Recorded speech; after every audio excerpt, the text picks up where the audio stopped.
No intro, we gotta go. It's rivalry week. We're already on the clock. Let's go, let's go. These teams combined for a 33% completion percentage, and the hero was Akron's kicker who buried 4 of them motherfuckers. Zip's best season since 2017. You gotta love it. You guys see this? Stop the count right now. If it ain't broke, don't fix it. And Ohio heard that because they only completed 3 passes and rushed the ball 57 times for 363 yards. Brutal. NIU was controlling this early. Western threw a pick on their opening drive. Couldn't move the ball. Then the game turned upside down because Western owned the trenches. Simple, boring game. You are truly sick if you're not a fan of either of these teams and stayed to watch the entire thing. The highlight was this Wayne Harris punt return tutty, though. Too bad the offense could not help. Miami jumped out to a 17-3 lead. They're gonna cruise, but not so fast. Here comes Buffalo on some quick drives. They're up midway through the third until 4 straight 3-and-outs. Man, we were so close to an upset. Arkansas State fumbled on a punt and a kickoff, leading to 2 Louisiana scores. 5 fumbles in the first half alone by both teams. It all came down to the last play. The worst way to lose. The Raging Cajuns stand up the Red Wolves after a 15-play, 89-yard drive. You can't even blame this game or troll Mike Norvell. Check this out. A punter recovering his own kick, the onside punt. When have you ever seen this? And then FSU fumbles again on special teams. They didn't want to win this game. NC State, after an ugly year, is still going bowling. Hawaii has a great offense, but UNLV made them look silly. They were also busting out huge plays just like this. 4-way tie for second place in the Mountain West right now. As you see here, Tulsa had no chance of winning this game. A 2-score deficit to Army in the 4th is death, but Army got greedy, tried to sneak in a throw, and threw a pick. Tulsa scored immediately, and instead of kicking on Army's ensuing drive, they went for it and failed. I picked Samford to win this game, and you'll understand if you watch the weekly pick videos. Pretty self-explanatory stuff here. Kansas dug themselves into a hole in the first half. Rocco Becht had a fine game, 3 tutties on 18 of 23. He had been atrocious on their 3-game losing skid, but the Clones are looking to finish strong and grab 8 wins. James Franklin was in attendance, and just think, in the next few years, we will get the choker versus choker matchup, Franklin versus Cristobal. Anyways, Miami couldn't run today, but Beck was stroking it. Malachi Toney went for 146 receiving, but this was not good for the eye test. Life comes at you fast. A week ago, Louisville was in the playoff discussion. Now they'll be lucky to play in the Sun Bowl. No starting quarterback. SMU rolled, and they're tied for first in the conference. I don't know how this tiebreaker is going to work. Wake rushed for 8 a carry, and by the way, they are 8-3 with first-year head coach Jake Dickert. Fuck a rebuild. It wasn't an Ohio State-type first half, but it didn't matter. The ground game took over eventually. Smith and Tate were both out today at wide receiver.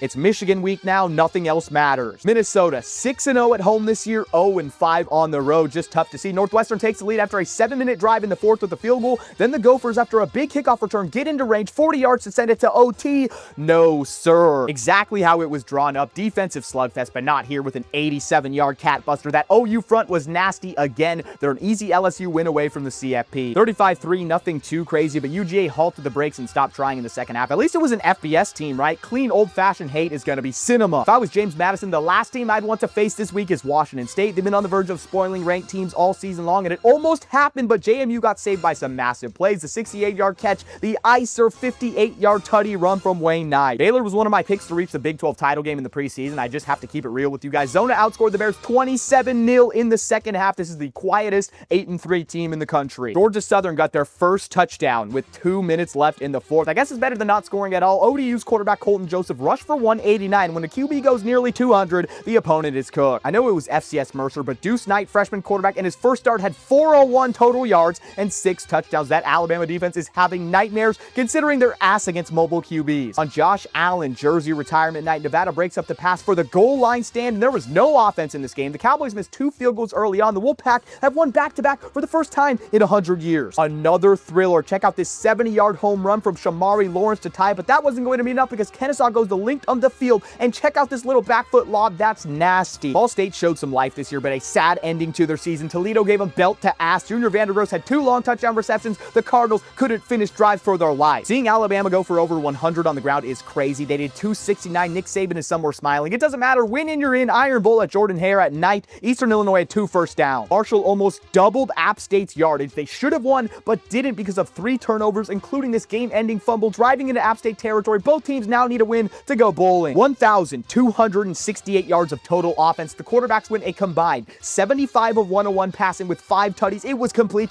anarchy, and after FAU scored back-to-back to take the lead late, UConn got the last last lap because the Owls missed a 36-yarder to tie badly. It did go to overtime, but Liberty could have very well won this in regulation if it wasn't for 4 interceptions. Louisiana Tech was down 28-7. There was no run defense in this game on either side. 319 yards for La Tech and 283 for the Flames. No bowl eligibility on the line, just pride and a rivalry. UTEP blew a 21-0 lead. They literally just went 3 and out every drive to finish the game and allowed State to climb back into it and win it late. Middle Tennessee scored 31 unanswered points with a freshman quarterback making only his second start, and it was the Blue Raiders' second win, stopping Sam Houston from taking their 3rd straight. It's just hard to see USF with 3 conference losses because they're probably still the most talented team in the group of 5, and I believe they give a 5 seed the best run for their money in the CFP. This game is summed up by Duke's ballsy final drive fake field goal. How many times has Duke called a crazy play this season? A lot. Considering how bad UNC was to start the season, I'm surprised with how competitive this was. They did get a lot better. UTSA is the most exciting team in the country that no one watches. Quarterback Owen McCown, another big game. 5 tutties. ECU was still in contention for the AAC title too. Wow, what the hell, man? I've been hyping up Southern Miss on the channel for the past month, then they completely fall apart, now losing to 3-7 South Alabama. The Sun Belt makes 0 sense. They almost made a comeback too. Now Syracuse has 0 emotion. We get that. CJ Carr injured, all of that, but Notre Dame scored their first 21 points of the game with defense and special teams. I hate to be the whole eye test guy, but why can't Notre Dame and Miami both make the playoff? A 4th quarter fumble in FAU territory killed the Cox, man, but FIU is going bowling for the first time in 6 years in year 1 with Willie Simmons. I love it. USC played all right, but made way too many mistakes. Oregon won the special teams. Malik Benson, 85 yards to the house, and Maiava threw 2 picks. Once again, much like the game against Notre Dame, SC had some head-scratching play calls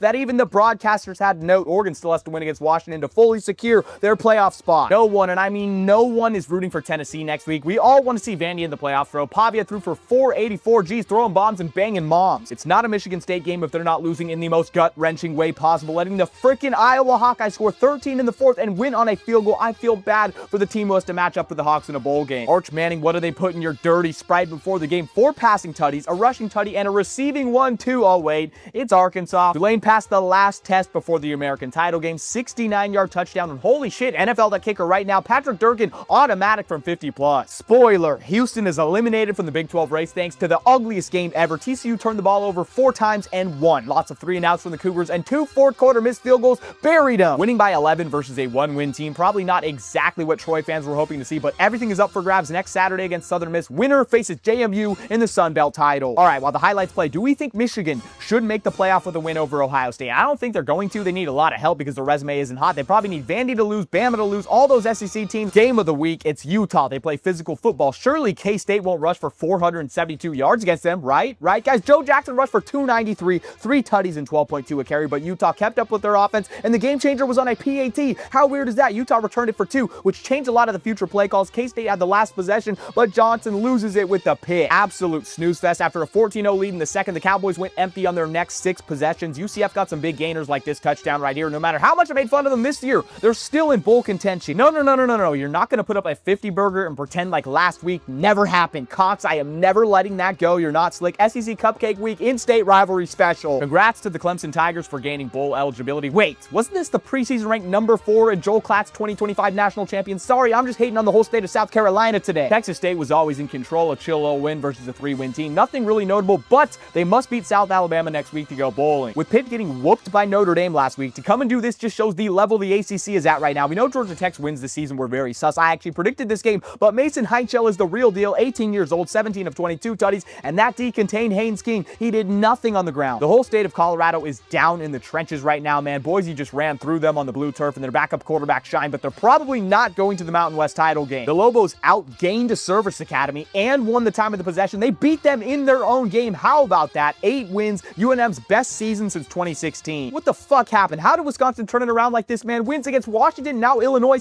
They compressed the game, ran a shit ton, played lockdown defense. Things are getting wild in Madison. Just a reminder that despite injuries and a coaching change, Penn State still has roster talent of a team that went to a CFP semifinal last year, and freshman quarterback TJ Lateef faced a pissed off defense on the road. Is this the best 5-win team ever? Wow, I thought Tennessee was looking ahead to the rivalry game next week, but hell no, they sliced through the defense on the opening drive and never looked back. Joey Aguilar was just chilling in the pocket, man, and the Vols and the 22-year drought in the swamp. Cal beat Minnesota this season. They also beat a ranked Louisville on the road to spoil their season. Then they turn around and lose to rival Stanford, surrendering 3 fumbles and only rushing for 12 yards on 26 attempts and 0.5 yards per carry. Cal football. UNC, this is my favorite to reach the CFP. That offense can score against anyone. Another massive day from Drew Mestamaker through the air. Look at all these plays. 56 yards, 84 yards. I don't care how down of a season season you're playing. And I know that Western Kentucky's a very, very good team in CUSA. You cannot win 13-10 against a CUSA opponent in your own house. That Buffs front was Swiss cheese. 355 on the ground for ASU, and this Colorado program has to take a serious look in the mirror this offseason. The prime hype has worn off, and this is about winning games now. Since he hasn't been playing well lately, but a night game in Nipper is still tough. BYU has big balls for this win. Check out this icing run from LJ Mark. Nico was back this week. Did not matter, even if he did throw better for 16 of 26 for 69 yards. The Washington offense was efficient, and they shredded. Damon Williams doing dual threat things. Hopefully we'll get a good one in the Ducks Huskies next week.